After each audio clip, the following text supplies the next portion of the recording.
Hey guys, welcome to our channel जामा नहीं यार। गोदान भाग 5। उधर गोबर खाना खाकर अन्हराने में जा पहुंचा। आज जुनन्या से उसकी बहुत सी बातें हुई थीं। जब वह गाय लेकर चला था तो जुनन्या आधे रास्ते तक उसके साथ आई थी। गोबर अकेला गाय को कैसे ले जाता। अब तरनचत व्यनी के साथ जाने में उसे आपंत होना स्वाभाविक था। कुछ दर चलने के बाद जुनन्या ने गोबर को ममद्री आंखों से देखकर कहा, अब तुम काहे को यहाँ कभी आओगे। एक कदम पहले तक गोबर कुमार था। गांव में न जितनी युवतियां थीं, वह या तो उसकी बहनें थीं या भान भैया। बहनों से तो कोई छेड़छाड़ हो ही क्या सकती थी। भान भैयाओं अलबत्ता कभी कभी उससे टट्ठोली क्या करती थी, लेकिन वह केवल सरल नवनोद होता था। उनकी दृष्टि में अभी उसके यौवन में केवल इल लगे थे। जब तक इल न लग जायु उस पर ढेले ये कना व्यथत की बात थी, और कक्सी ओर से प्रोत्साहन न पाकर उसका कौमायत उसके गले से नचपटा हुआ था। जुनन्या का वंचित मन नज से भान भयों के व्यंग और हास्यविलास ने और भी लोलुप बना कद्या था।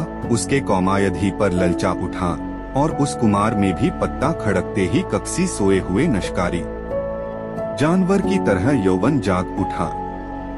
गोबर ने आवरणहीन रंसकता के साथ कहा, अगर नभक्षुक को भीख न मलने की आशा हो तो वह कदम भर और रात भर दाता के द्वार पर खड़ा रहे। जुनन्या ने कटाक्ष करके कहा, तो यह कहो तुम भी मतलब के यार हो। गोबर की धमनियों का रिप्रबल हो उठा। बोला, भखा आदमी अगर हाथ ये लाए तो उसे क्षमा कर देना चान है। जुनन्या और गहरे पानी में उतरी। नभक्षुक जब तक 10 द्वारे न जाए उसका पेट कैसे भरेगा। मैं ऐसे नभक्षुकों को मुंह नहीं लगाती। ऐसे तो गलीगली नमलते हैं। किर नभक्षुक देता क्या है असीस। असीसों से तो कक्सी का पेट नहीं भरता। मंदबुनी गोबर जुनन्या का आशय न समझ सका। जुनन्या छोटी सी थी, तभी से ग्राहकों के घर दध लेकर जाया करती थी। ससुराल में उसे ग्राहकों के घर दध पहुंचाना पड़ता था। आजकल भी दही बेचने का भार उसी पर था। उसे तरह तरह के मनुष्यों से सानबका पड़ चुका था। 2-4 रुपए उसके हाथ लग जाते थे। घड़ी भर के नलय मनोरंजन भी हो जाता था, मगर यह आनंद जैसे मूंगनी की चीज हो। उसमें टटकाव न था, संपदन न था, अंधकार न था। वह ऐसा प्रेम चाहती थी, नजस के नलय वह न जय और मरे नजस पर वह अपने को समर्पित कर दे। वह केवल जुगन की चमक नहीं, दीपक का स्थायी प्रकाश चाहती थी। वह एक गृहस्थ की बानल का थी। नजस के गृहणीत्व को रनस्कों की लगावट बांझों ने कुचल नहीं पाया था। गोबर ने कामना से उदीप्त मुख से कहा, नभक्षुक को एक ही द्वार पर भरपेट न मल जाए तो क्यों द्वार द्वार घमे। जुनन्या ने सदैव भाव से उसकी ओर ताका। ककतना भोला है, कुछ समझता ही नहीं। नभक्षुक को एक द्वार पर भरपेट कहां न मलता है। उसे तो चुटकी ही न मिलेगी। सब 10 तो तभी पाओगे जब अपना सब 10 दोगे। मेरे पास क्या है जुनन्या, तुम्हारे पास कुछ नहीं है। मैं तो समझती हूँ मेरे नलय तुम्हारे पास जो कुछ है वह बड़े बड़े लखपतियों के पास नहीं है। तुम मुझसे भीख न मांग कर मुझे मोल ले सकते हो। गोबर उसे चक्कत नेत्रों से देखने लगा। जुनन्या ने किर कहा, और जानते हो दाम क्या देना होगा। मेरा होकर रहना पड़ेगा। किर कक्सी के सामने हाथ ये लाए देखूंगी तो घर से ननकाल दूंगी। गोबर को जैसे औंधेरे में टटोलते हुए इनच्छत वस्तु नमल गई। एक नवनचित्र भयन मंशरत आनंद से उसका रोम रोम पुलक्कत हो उठा। लेकिन यह कैसे होगा। जुनन्या को रख ले तो रखेली को लेकर घर में रहेगा कैसे। नबरादरी का झंझट जो है सारा गाँव काऊ काऊ करने लगेगा। सभी दुश्मन हो जाएंगे। अम्माओं तो इसे घर में घुसने भी न देगी। लेकिन जब स्त्री होकर यह नहीं डरती तो पुरुष होकर वह क्यों डरे। बहुत होगा, लोग उसे अलग कर देंगे वह अलग ही रहेगा। जुनन्या जैसी औरत गांव में दसरी कौन है। कक्तनी समझदारी की बातें करती है क्या। जानती नहीं कक मैं उसके जोग नहीं हूँ, फिर भी मुझसे प्रेम करती है। मेरी होने को राजी है गांव वाले ननका। देंगे तो क्या संसार में दसरा गांव भी नहीं है। और गांव क्यों छोड़े। माता दीन ने चमाटन बैठी ली तो कक्सी ने क्या कर न लिया। दाता दीन दाऊद कटकटा कर रह गए। माता दीन ने इतना जरूर कक्या कक अपना धर्म बचा। नलिया अब भी नबना स्नानप जा ककए मुंह में पानी नहीं डालते। दोनों जन अपना भोजन आप पकाते हैं और अब तो अलग भोजन भी नहीं पकाते। दाता दीन और वह साथ बैठकर खाते हैं। चचगुरी सह ने बामहनी रख ली। उनका कक्सी ने क्या कर न लिया। उनका न जितना आदरमान तब था उतना ही आज भी है, बनल्क और बढ़ गया। पहले नौकरी खोजते किरते थे, अब उसके रुपए से महाजन बन बैठे। ठकुराई का रोब तो था ही, महाजनी का रोब भी जम गया। मगर किर ख्याल आया कहीं जुनन्या कदलगी न कर रही हो। पहले इसकी ओर से नंचश्चत हो जाना आवश्यक था। उसने पछा मन से कहती हो झना कक खाली लालच दे रही हो। मैं तो तुम्हारा हो चुका, लेकिन तुम भी मेरी हो जाओगी। तुम मेरे हो चुके कैसे जानूं। तुम जान भी चाहो तो दे दो। जान देने का अर्थ भी समझते हो। तुम समझा दो न। जान देने का अर्थ है साथ रहकर ननबाह करना। एक बार हाथ पकड़कर उम्र भर ननबाह करते रहना। चाहे दुनिया कुछ कहे, चाहे माँ बाप भाई बंद घर द्वार सब कुछ छोड़ना पड़े। मुंह से जान देने वाले बहुतों को देख चुकी। भौरों की भावनत इलका रस लेकर उड़ जाते हैं। तुम भी वैसे ही न उड़ जाओगे। गोबर के एक हाथ में गाय की पगन्हिया थी। दसरे हाथ से उसने जुनन्या का हाथ पकड़ न लिया, जैसे नब्जली के तार पर हाथ पड़ गया हो। सारी देह यौवन के पहले स्पर्श से कांप उठी। कक्तनी मुलायम गुदगुदी कोमल कलाई। जुनन्या ने उसका हाथ हटाया नहीं, मानो इस स्पर्श का उसके नलय कोई महत्व ही न हो। फिर एक क्षण के बाद गंभीर भाव से बोली, आज तुमने मेरा हाथ पकड़ा है, याद रखना। खब याद रखूंगा झना, और मरते दम तक ननबाहूंगा। जुनन्या अनविश्वास भरी मुस्कान से बोली, इसी तरह तो सब कहते हैं गोबर। बनल्क इससे भी मीठे नचकने शब्दों में, अगर मन में कपट हो मुझे बता दो, सचेत हो जाऊं। ऐसों को मन नहीं देती, उनसे तो खाली हूस बोल लेने का नाता रखती हूँ। बरसों से दध लेकर बाजार जाती हूँ। एक से एक बाब, महाजन, ठाकुर, वकील, अमले ऐसर अपना रंस्यापन कद खाकर मुझे यूसा लेना चाहते हैं। कोई छाती पर हाथ रखकर कहता है, जुनन्या तरसा मत, कोई मुझे रसीली नसीली नचतवन से घरता है। मानो मारे प्रेम के बेहोश हो गया है। कोई रुपया कद खाता है, कोई गहने, सब मेरी गुलामी करने को तैयार रहते हैं। उम्र भर बनल्क उस जन्म में भी, लेकिन मैं उन सबों की नस पहचानती हूँ।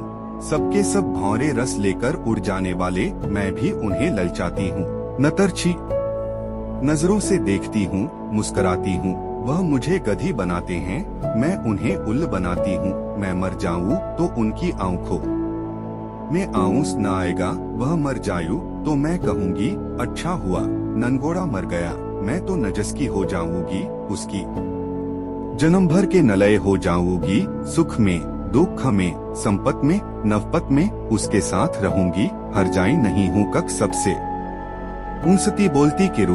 न रुपए की भखी हूँ, न गहने पड़े की, बस भले आदमी का संग चाहती हूँ, जो मुझे अपना समझे और नज से मैं भी अपना समझूं। एक पन्नड़त जी बहुत नतक मुद्रा लगाते हैं, आधा सेर दध लेते हैं। एक कदम उनकी घरवाली कहीं नेवते में गई थी। मुझे क्या मालूम, और कदनों की तरह दध नलय भीतर चली गई। वहाँ पुकारती हूँ, बहजी बहजी, कोई बोलता ही नहीं। इतने में देखती हूँ तो पन्नड़त जी बाहर के ककवाड़ बंद ककए चले आ रहे हैं। मैं समझ गई इसकी नीयत खराब है। मैंने डांट कर पूछा, तुमने ककवाड़ क्यों बंद कर न लए? क्या बहजी कहीं गई हैं? घर में सन्नाटा क्यों है? उसने कहा, वह एक नेवते में गई हैं, और मेरी ओर 2 पग और बढ़ाया। मैंने कहा, तुम्हें दध लेना हो तो लो, नहीं मैं जाती हूँ। बोला, आज तो तुम यहाँ उसे न जाने पाओगी झनी रानी।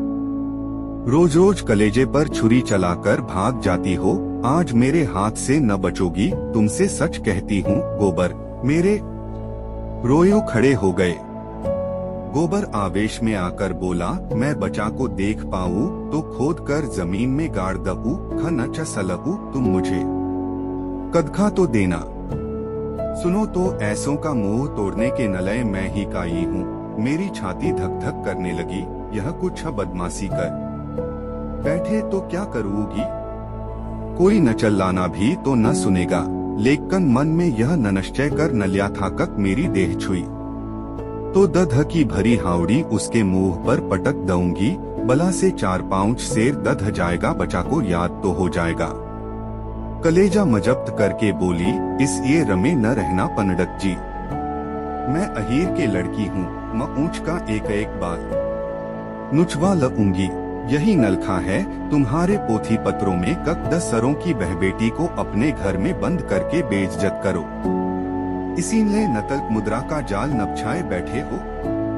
लगा हाथ जोड़ने पैरों पड़ने, एक प्रेमी का मन रख दोगी तो तुम्हारा क्या नबगड़ जाएगा झना रानी। कभी कभी गरीबों पर दया का क्या करो, नहीं भगवान पछेंगे। मैंने तुम्हें इतना रूप धन का दिया था, तुमने उससे एक ब्राह्मण का उपकार भी नहीं किया, तो क्या जवाब दोगी? बोले, मैं नवप्र हूँ, रुपये पैसे का दान तो रोज ही पाता हूँ, आज रूप का दान दे दो। मैंने यूं ही उसका मन परखने को कह कर दिया। मैं 50 रुपए लूंगी, सच कहती हूँ गोबर। तुरंत कोठरी में गया और 10-10 के पाउच नोट निकाल कर मेरे हाथों में देने लगा। और जब मैंने नोट जमीन पर नगरा कदे और द्वार की ओर चली तो उसने मेरा हाथ पकड़ न लिया। मैं तो पहले ही से तैयार थी। हाउड़ी उसके मुंह पर दे मारी, नसर से पाँव तक सराबोर हो गया। चोट भी खब लगी। नसर पकड़कर बैठ गया और लगा हाय हाय करने। मैंने देखा अब यह कुछ नहीं कर सकता, तो पीठ में 2 लातें जमा दी और कखवाड़ खोलकर भागी। गोबर ठट्ठा मार कर बोला, बहुत अच्छा किया तुमने, दध से नहा गया होगा, नतल मुद्रा भी धुल गई होगी, मूछें भी क्यों न उखाड़ ली। 10 सरे कदम मैं किर उसके घर गई। उसकी घरवाली आ गई थी। अपने बैठक में नसर में पट्टी बांधे पड़ा था। मैंने कहा, कहो तो कल की तुम्हारी करत तक खोल द पन्नरक। लगा हाथ जोड़ने। मैंने कहा, अच्छा थक कर चाटो तो छोड़ दो। नसर जमीन पर रगड़ कर कहने लगा, अब मेरी इज्जत तुम्हारे हाथ है झना, यही समझ लो। कब पन्नरताइन मुझे जीता न छोड़ेंगी।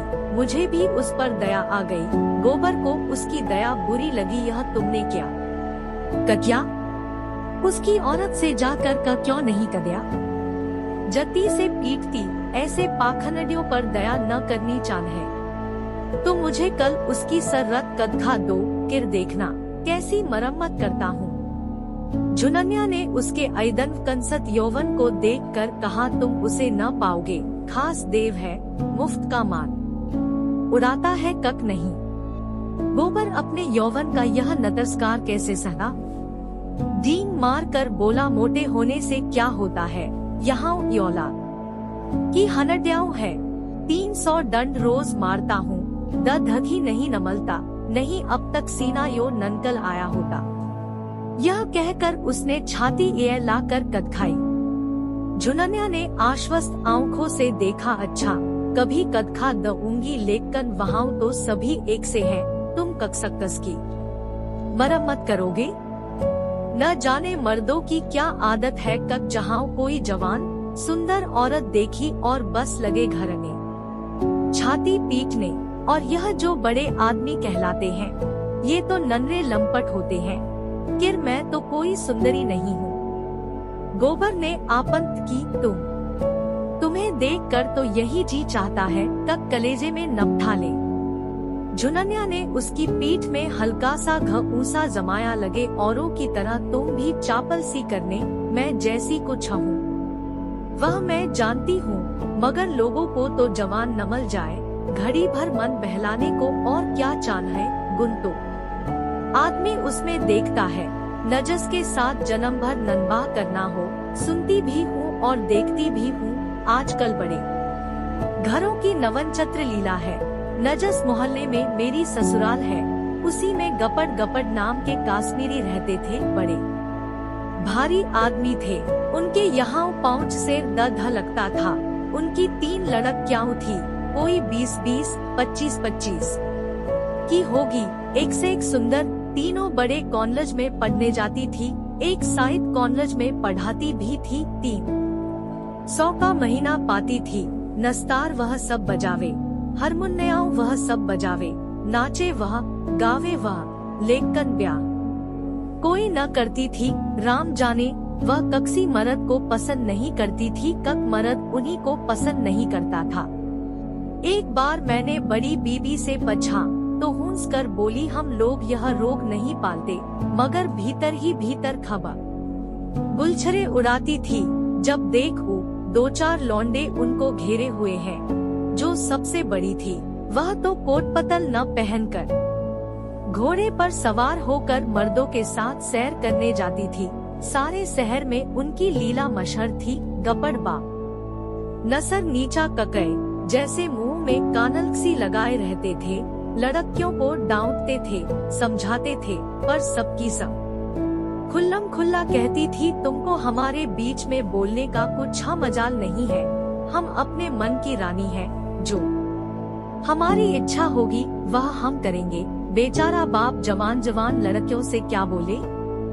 मारने बांधने से रहा, डाउनर पटने से रहा, लेकिन भाई बड़े आदमियों की बातें कौन चलावे। वह जो कुछ करे सब ठीक है, उन्हें तो नवरात्रि और पंचायत का भी डर नहीं। मेरी समझ में तो यही नहीं आता कक्सी का रोज रोज मन कैसे बदल जाता है। क्या आदमी गायत्री से भी गया बीता हो गया। लेकिन कक्सी को बुरा नहीं कहती भाई, मन को जैसा बनाओ वैसा बनता है। ऐसों को भी देखती हूँ, नजन है रोज रोज की दाल रोटी के बाद कभी कभी मुंह का स्वाद बदलने के नले हलवा प्री भी चान है। और ऐसों को भी देखती हूँ, नजन है घर की रोटी दाल देखकर ज्वर आता है। कुछ बेचाटरियाओं ऐसी भी है जो अपने रोटी दाल में ही मगन रहती है, हलवा प्री से उन्हें कोई मतलब नहीं। मेरी दोनों भावजों ही को देखो, हमारे भाई काने को बड़े नहीं है, 10 जवानों में 1 जवान है, लेकिन भावजों को नहीं भाते। उन्हें तो वह चान है जो सोने की बानलियाओं बनवाए, महीन सानड़ियाओं लाए, रोज चाट नखलाए। बानलियाओं और सानड़ियाओं और नमठाइयाओं मुझे भी कम अच्छी नहीं लगती, लेकिन जो कहो कक इसके नलय अपने लाज बेचती किरू तो भगवान इससे बचायो। एक के साथ मोटा झोटा खाफन कर उनमर काट देना, बस अपना तो यही राग है। बहुत करके तो मर्द ही औरतों को नवगाड़ते हैं। जब मर्द इधर उधर ताक झाऊं करेगा तो औरत भी आंख लड़ाएगी। मर्द 10 सरी औरतों के पीछे दौड़ेगा तो औरत भी जरूर मर्दों के पीछे दौड़ेगी। मर्द का हरजाईपन औरत को भी उतना ही बुरा लगता है, न जितना औरत का मर्द को। यही समझ लो। मैंने तो अपने आदमी से साई साई कह कर दिया था, अगर तुम इधर उधर लपके तो मेरी जो भी इच्छा होगी वह करूँगी। यह चाहो कब तुम तो अपने मन की करो और औरत को मार के डर से अपने काब में रखो तो यह न होगा। तुम खुलेगजाने करते हो, वह न छप कर करेगी, तुम उसे जलाकर सुखी नहीं रह सकते। गोबर के नलय यह एक नई दुनिया की बातें थी। तन्मय होकर सुन रहा था। कभी कभी तो आप ही आप उसके पाँव रुक जाते, फिर सचेत होकर चलने लगता। झुनन्या ने पहले अपने रूप से मोहनत किया था, आज उसने अपने ज्ञान और अनुभव से भरी बातें और अपने सतीव के बखान से मुक्त कर नलिया ऐसी रूप गुण ज्ञान की आगरी उसे नमल जाए तो धन्य भाग। फिर वह क्यों पंचायत और नवरात्रि से डरे? झुनन्या ने जब देख नलिया कक उसका गहरा रंग जम गया तो छाती पर हाथ रख कर जीभ दांत से काटती हुई बोली, अरे यह तो तुम्हारा गाँव आ गया। तुम भी बड़े मुरहे हो, मुझसे कहा भी नहीं कक लौट जाओ। यह कहकर वह लौट पड़ी। गोबर ने आग्रह करके कहा, एक क्षण के नलय मेरे घर क्यों नहीं चलती? अम्माओं भी तो देख ले। झुनन्या ने लज्जा से आंखें चुरा कर कहा, तुम्हारे घर यो न जाऊंगी, मुझे तो यही अचरज होता है कक मैं इतनी तरह कैसे आ गई। अच्छा बताओ अब कब आओगे? रात को मेरे द्वार पर अच्छी संगत होगी, चले आना, मैं अपने न पछवाड़े नमल लूंगी, और जो न नमली तो लौट जाना। तो फिर मैं न आऊंगा, आना पड़ेगा, नहीं कह देती हूँ। तुम भी वचन दो कब नमलोगी? मैं वचन नहीं देती तो मैं भी नहीं आता, मेरी बला से। झुनन्या औंठा कदखा कर चल दी। प्रथमंडलन में ही दोनों एकत सरे पर अपना अपना अंधकार जमा चुके थे। झुनन्या जानती थी वह आएगा, कैसे न आएगा। गोबर जानता था वह नमलेगी, कैसे न नमलेगी। जब वह अकेला गाय को हाँकता हुआ चला तो ऐसा लगता था मानो स्वगत से नगर पड़ा है। Thank you for watching. मिलते हैं नेक्स्ट पार्ट में।